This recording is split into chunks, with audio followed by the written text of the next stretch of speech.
Paulo Coelho. Brida. Parte 12. Si existiesen varias personas en un teatro y Lorenz fuese una de ellas, y jamás hubiese hablado con él antes, en el momento en que sus ojos se cruzasen con los de él, tendría plena seguridad de hallarse ante el hombre de su vida. Conseguiría acercarse, él sería receptivo, porque las tradiciones no yerran nunca, las otras partes terminan encontrándose siempre. Antes de oír hablar de esto, ya había oído hablar del amor a primera vista, que nadie podía explicar exactamente. Cualquier ser humano podía reconocer este brillo, aun sin despertar ninguna fuerza mágica. Ella conocía este brillo antes de saber su existencia.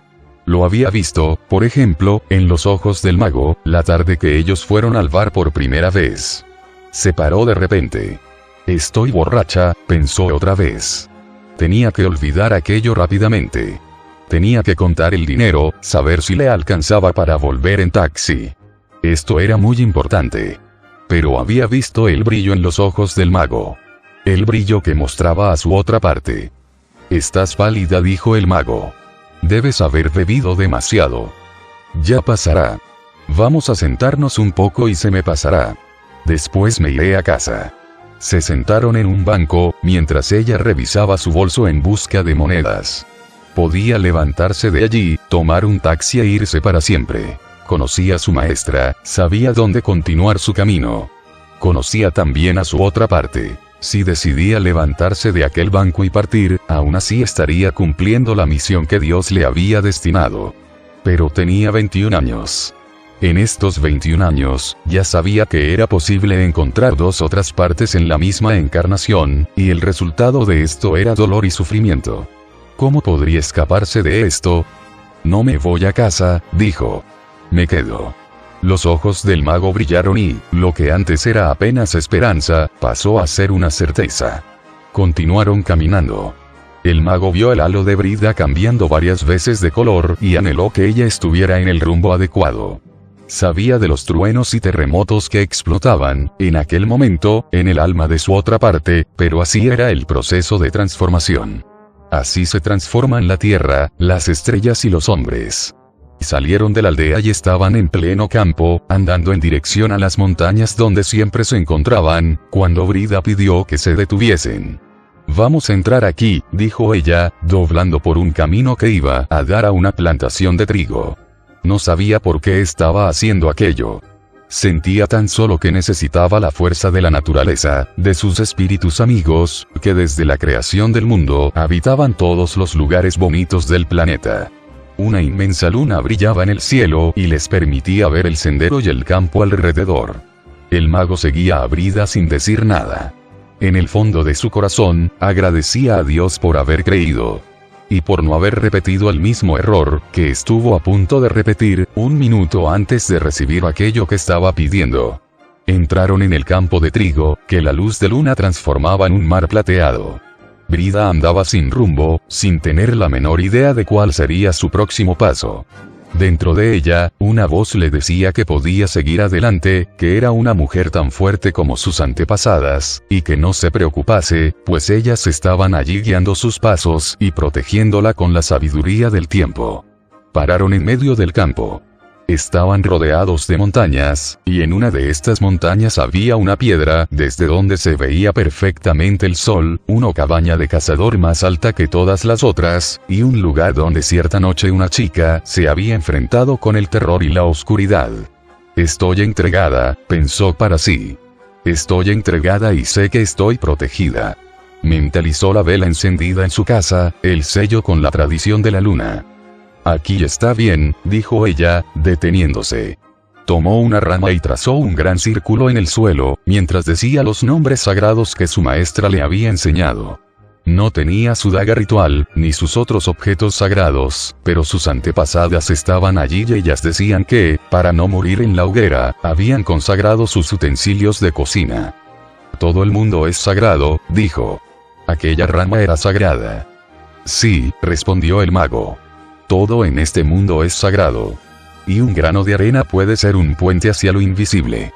En este momento, no obstante, el puente hacia lo invisible es mi otra parte, respondió Brida. Los ojos de él se llenaron de lágrimas. Dios era justo. Los dos entraron en el círculo y ella lo cerró ritualmente. Era la protección que magos y hechiceros utilizaban desde tiempos inmemoriales. Tú generosamente mostraste tu mundo, dijo Brida. Hago esto ahora, un ritual, para mostrar que yo pertenezco a él. Ella levantó los brazos hacia la luna e invocó a las fuerzas mágicas de la naturaleza. Muchas veces había visto a su maestra hacer esto cuando iban al bosque, pero ahora era ella quien lo hacía, con la certeza de que nada podría salir mal. Las fuerzas le decían que no necesitaba aprender nada, bastaba recordar sus muchos tiempos y sus muchas vidas como bruja. Rezó entonces para que la cosecha fuese abundante, y que aquel campo nunca dejase de ser fértil. Allí estaba ella, la sacerdotisa que, en otras épocas, había unido conocimiento del suelo con la transformación de la simiente, y había rezado mientras su hombre trabajaba la tierra. El mago dejó que Brida diese los pasos iniciales. Sabía que, en un determinado momento, él tenía que asumir el control. Pero precisaba también dejar grabado en el espacio y en el tiempo que fue ella quien inició el proceso. Su maestro, que en aquel instante vagaba en el mundo astral esperando la próxima vida, seguramente estaba presente en el campo de trigo, de la misma manera que había estado en el bar, en su última tentación, y debía estar contento porque él había aprendido con el sufrimiento. Escuchó, en silencio, las invocaciones de Brida, hasta que ella paró. No sé por qué hice esto. Pero cumplo con mi parte. Yo continúo, dijo él. Entonces, giró hacia el norte e imitó el canto de pájaros, que ahora solo existían en leyendas y mitos. Era el único detalle que faltaba. Wicca era una buena maestra, y le había enseñado casi todo, menos el final. Cuando los sonidos del pelícano sagrado y del ave fénix fueron invocados, el círculo entero se llenó de luz, una luz misteriosa, que no iluminaba nada a su alrededor pero que, a pesar de ello, era una luz. El mago miró a su otra parte y allí estaba ella, resplandeciendo en su cuerpo eterno, con el aura dorada y los filamentos de luz saliendo de su ombligo y de su cabeza. Sabía que ella estaba viendo lo mismo, y estaba viendo el punto luminoso encima del hombro izquierdo de él, aunque un poco distorsionado a causa del vino que habían tomado antes. Mi otra parte, dijo ella, en voz baja, al notar el punto. Voy a caminar contigo por la tradición de la luna, dijo el mago. E inmediatamente el campo de trigo a su alrededor se transformó en un desierto grisáceo, donde había un templo con mujeres vestidas de blanco, danzando delante de la inmensa puerta de entrada. Brida y el mago miraban aquello desde lo alto de una duna, y ella no sabía si las personas podían verla. Brida sentía al mago a su lado, quería preguntar qué significaba aquella visión, pero no conseguía que la voz saliera de su garganta. Él percibió el miedo en los ojos de ella y volvieron al círculo de luz en el campo de trigo. ¿Qué fue eso?, preguntó ella. Un regalo mío para ti. Este es uno de los 11 templos secretos de la tradición de la luna. Un regalo de amor, de gratitud, por el hecho de que existas, y de que yo haya esperado tanto tiempo para encontrarte. Llévame contigo, dijo ella. Enséñame a caminar por tu mundo. Y los dos viajaron en el tiempo, en el espacio, en las tradiciones. Brida vio campos floridos, animales que solo conocía a través de libros, castillos misteriosos y ciudades que parecían fluctuar en nubes de luz. El cielo quedó completamente iluminado, mientras el mago dibujaba para ella, encima del campo de trigo, los símbolos sagrados de la tradición. A cierta altura parecían estar en uno de los polos de la Tierra, con todo el paisaje cubierto de hielo, pero no era este planeta. Otras criaturas, menores, con dedos más largos y ojos diferentes, trabajaban en una inmensa nave espacial. Siempre que intentaba comentar algo con él, las imágenes desaparecían y eran sustituidas por otras.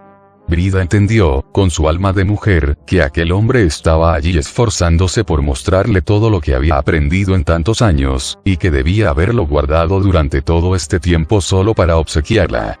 Pero podía entregarse a ella sin miedo, porque era su otra parte. Podía viajar con él a través de los campos elíseos, donde las almas iluminadas habitan y donde las almas, que aún van en busca de iluminación, hacen visitas de vez en cuando, para alimentarse de esperanza. No supo precisar cuánto tiempo pasó, hasta que se vio otra vez con el ser luminoso dentro del círculo que ella misma había trazado. Ya había sentido el amor otras veces, pero hasta aquella noche, el amor también significaba miedo. Este miedo, por pequeño que fuese, era siempre un velo. Podía ver a través de él casi todo, menos los colores. Y, en aquel momento, con su otra parte enfrente de ella, entendía que el amor era una sensación muy unida a los colores, como si fuesen millares de arcoíris superpuestos unos a otros.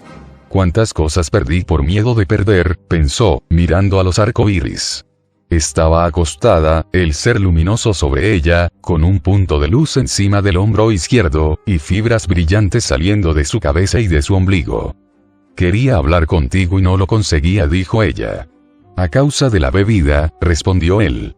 Aquello, para Brida, era un recuerdo distante. Bar, vino y la sensación de que estaba irritada con algo que no quería aceptar. Gracias por las visiones. No fueron visiones, dijo el ser luminoso. Tú has visto la sabiduría de la Tierra y de un planeta distante. Brida no quería hablar de estos temas. No quería clases. Quería solo lo que había experimentado. También estoy luminosa. Igual que yo. El mismo color, la misma luz. Y los mismos haces de energía. El color ahora era dorado, y los haces de energía, que salían del ombligo y de la cabeza, eran de un azul claro brillante. Siento que estábamos perdidos y que ahora estamos salvados, dijo Brida. Estoy cansado. Tenemos que volver. Yo también bebí mucho. Brida sabía que, en algún lugar, existía un mundo con bares, campos de trigo y estaciones de autobús. Pero no quería regresar a él, todo lo que deseaba era quedarse allí para siempre. Escuchó una voz distante, haciendo invocaciones, mientras la luz a su alrededor iba disminuyendo, hasta apagarse por completo. Una luna enorme volvió a encenderse en el cielo, iluminando el campo. Estaban desnudos, abrazados. Y no sentían ni frío ni vergüenza. El mago pidió a Brida que cerrara el ritual, ya que era ella quien había comenzado. Brida pronunció las palabras que sabía y él la ayudó. Cuando todas las fórmulas fueron dichas, él abrió el círculo mágico. Se vistieron y se sentaron en el suelo. Vámonos de aquí, dijo Brida, después de cierto tiempo. El mago se levantó y ella hizo lo mismo. No sabía qué decir, estaba turbada, al igual que él. Habían confesado su amor y ahora, como cualquier pareja que atraviesa por esta experiencia, no conseguían mirarse a los ojos. Fue el mago quien rompió el silencio. Tienes que volver a la ciudad. Sé dónde pedir un taxi. Brida no sabía si estaba desilusionada o aliviada con el comentario. La sensación de alegría comenzaba a ser sustituida por sensación de malestar y dolor de cabeza. Tenía la seguridad de que sería una pésima compañía aquella noche. Está bien, respondió. Cambiaron otra vez de rumbo y regresaron a la ciudad. Él llamó un taxi desde una cabina telefónica. Después se quedaron sentados en el borde de la acera, mientras esperaban el coche. Quiero agradecerte esta noche, dijo ella. Él no dijo nada. No sé si la fiesta del equinoccio es una fiesta solo para hechiceras. Pero será un día importante para mí. Una fiesta es una fiesta. Entonces me gustaría invitarte. Él hizo un gesto, como quien quiere cambiar de tema. Debía estar pensando en aquel momento lo mismo que ella, qué difícil es separarse de la otra parte, una vez que la hemos encontrado. Lo imaginaba volviendo hacia su casa, solo, preguntándose cuándo volvería ella. Ella volvería, porque así lo mandaba su corazón. Sin embargo, la soledad de los bosques es más difícil de soportar que la soledad de las ciudades. No sé si el amor surge de repente, continuó Brida. Pero sé que estoy abierta a él. Preparada para recibirlo. El taxi llegó. Brida miró una vez más al mago y sintió que él estaba mucho más joven. También estoy preparado para el amor, fue todo lo que dijo. La cocina era amplia y los rayos de sol entraban a través de las ventanas inmaculadamente limpias. ¿Dormiste bien, hija? Su madre colocó el chocolate caliente en la mesa, junto con las tostadas y el queso. Después volvió al fogón, para preparar huevos con tocino. Sí. Quiero saber si mi vestido está listo. Lo necesito para la fiesta de pasado mañana. La madre trajo los huevos con tocino y se sentó.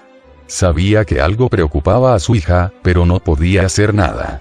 Hoy le gustaría hablar con ella, como jamás lo habían hecho en el pasado, pero de poco serviría. Había un mundo nuevo allí afuera, que ella aún no conocía. Sentía miedo, porque la amaba y ella caminaba sola por este mundo nuevo. «¿El vestido estará listo, mamá?», insistió Brida. «Antes del almuerzo», respondió. Y aquello la dejó feliz. Por lo menos en ciertas cosas el mundo no había cambiado.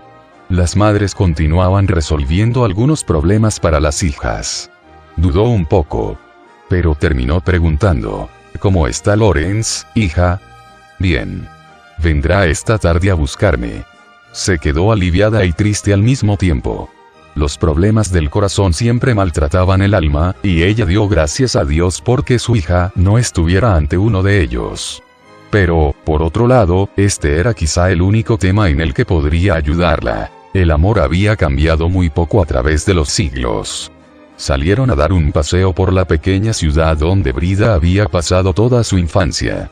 Las casas continuaban siendo las mismas, las personas aún hacían las mismas cosas. Su hija encontró algunas amigas del colegio, que hoy trabajaban en la única sucursal bancaria. Todos se conocían por el nombre y saludaban a Brida. Algunos comentaban cómo había crecido, otros le insinuaban que se había transformado en una mujer bonita. Tomaron un té a las 10 de la mañana, en el mismo restaurante donde acostumbraba ir los sábados, antes de conocer a su marido, en busca de algún encuentro, alguna pasión repentina, algo que acabase de repente con los días monótonos. La madre miró de nuevo a la hija, mientras conversaban sobre las novedades en la vida de cada una de las personas del pueblo. Brida continuaba interesada en esto, y ella se alegró. «Necesito el vestido hoy», repitió Brida. Parecía afligida, pero no debía ser por eso. Sabía que la madre jamás había dejado de satisfacer un deseo suyo. Tenía que arriesgarse otra vez. Hacer las preguntas que los hijos siempre odian oír, porque son personas independientes, libres, capaces de resolver sus cosas. ¿Existe algún problema, hija mía? ¿Amaste alguna vez a 2 hombres, mamá? Había un tono de desafío en su voz, como si el mundo tendiera sus trampas solo para ella. La madre mojó una magdalena en la taza de té y comió con delicadeza. Sus ojos corrieron en busca de un tiempo casi perdido. «Sí. Los amé». Brida se detuvo y la miró espantada. La madre sonrió. Y la invitó a continuar el paseo. «Tu padre fue mi primer y más grande amor», dijo, cuando salieron del restaurante. «Soy feliz a su lado. Tuve todo lo que soñé cuando era mucho más joven que tú». En aquella época, tanto mis amigas como yo creíamos que el único motivo de la vida era el amor. Quien no consiguiese encontrar a alguien, no podría decir que había realizado sus sueños. «Vuelve al tema, mamá». Brida estaba impaciente. Tenía sueños muy diferentes. Soñaba, por ejemplo, en hacer lo mismo que tú has hecho. Ir a vivir a una ciudad grande, conocer el mundo que existía más allá de los límites de mi aldea. La única forma de conseguir que mis padres aceptasen mi decisión, era diciendo que necesitaba estudiar fuera, realizar algún curso que no existiese en las cercanías. Pasé muchas noches despierta, pensando en la conversación que mantendría con ellos. Planeaba cada frase que diría, lo que ellos contestarían, y cómo debía argumentar nuevamente. Su madre jamás le había hablado de aquella manera. Brida escuchaba con cariño, y sintió algún arrepentimiento. Podrían haber disfrutado otros momentos como este, pero cada una estaba presa en su mundo y en sus valores. 2 días antes de mi conversación con ellos, conocí a tu padre. Miré sus ojos y tenían un brillo especial, como si yo hubiese encontrado a la persona que más deseaba encontrar en la vida. Conozco esto, mamá. Después que conocí a tu padre, entendí también que mi búsqueda estaba terminada. Ya no necesitaba una explicación para el mundo, ni me sentía frustrada por vivir aquí, entre las mismas personas, y haciendo las mismas cosas. Cada día pasó a ser diferente, a causa del inmenso amor que uno sentía por el otro. Nos hicimos novios y nos casamos. Nunca le hablé de mis sueños de vivir en una ciudad grande, de conocer otros lugares y otras personas. Porque, de repente, el mundo entero cabía en mi aldea. El amor explicaba mi vida. Hablaste de otra persona, mamá. Quiero mostrarte una cosa, fue todo lo que dijo. Caminaron hasta el comienzo de una escalinata que llevaba a la única iglesia católica del lugar, y que ya había sido construida y destruida durante varias guerras religiosas. Brida acostumbraba a ir a misa allí todos los domingos, y subir aquellos escalones, cuando era niña, era un verdadero suplicio. Al principio de cada pasamanos había una estatua de un santo, San Pablo a la izquierda, y el apóstol Santiago a la derecha, ya bastante destruida por el tiempo y por los turistas. El suelo estaba cubierto de hojas secas como si, en aquel lugar, en vez de la primavera, estuviese llegando el otoño. La iglesia estaba situada en lo alto de la colina y era imposible verla desde donde estaban, debido a los árboles. Su madre se sentó en el primer escalón e invitó a Brida a hacer lo mismo. Fue aquí, dijo la madre. Un día, por algún motivo que ya no consigo recordar, decidí rezar durante toda la tarde. Necesitaba estar sola, reflexionar sobre mi vida, y pensé que, tal vez, la iglesia sería un buen lugar para ello. Sin embargo, cuando llegué aquí, encontré a un hombre. Estaba sentado ahí donde estás tú, con 2 maletas a su lado, y parecía perdido, buscando algo desesperadamente en un libro abierto que tenía en sus manos. Pensé que tal vez sería un turista en busca de hotel, y decidí acercarme. Yo misma inicié la conversación. Al principio se quedó un poco extrañado, pero enseguida se sintió a gusto. Me dijo que no estaba perdido. Era un arqueólogo, y se dirigía con su automóvil hacia el norte, donde había encontrado algunas ruinas, cuando se le paró el motor. Un mecánico ya estaba en camino y había aprovechado la espera para conocer la iglesia. Me hizo algunas preguntas sobre el pueblo, las aldeas cercanas, los monumentos históricos. De repente, todos los problemas que tenía aquella tarde desaparecieron como por milagro. Me sentía útil y empecé a contarle lo que sabía, sintiendo que, de repente, todos los años que había vivido en esta región empezaban a tener un sentido. Tenía frente a mí a un hombre que estudiaba personas y pueblos, que era capaz de guardar para siempre, para todas las generaciones futuras, lo que yo había escuchado o descubierto cuando era niña. Aquel hombre que estaba en la escalinata me hizo entender lo importante que yo era para el mundo y para la historia de mi país. Me sentí necesaria, y esta es una de las mejores sensaciones que un ser humano puede tener. Cuando acabé de hablarle de la iglesia, continuamos conversando sobre otras cosas. Le conté el orgullo que sentía por mi ciudad, y él me respondió con la frase de un escritor, cuyo nombre no recuerdo, diciendo que es su aldea la que le da el poder universal. León Tolstoy, dijo Brida. Pero su madre estaba viajando en el tiempo, como ella también había hecho un día. Solo que no necesitaba catedrales en el espacio, bibliotecas subterráneas ni libros empolvados. Bastaba el recuerdo de una tarde de primavera y un hombre con maletas en una escalinata. Hablamos durante algún tiempo. Yo tenía la tarde entera para quedarme con él, pero en cualquier momento podía llegar el mecánico. Decidí aprovechar al máximo cada segundo. Le pregunté acerca de su mundo, las excavaciones, el desafío de vivir buscando el pasado en el presente. Él me habló de guerreros, de sabios y de piratas que habitaron nuestras tierras.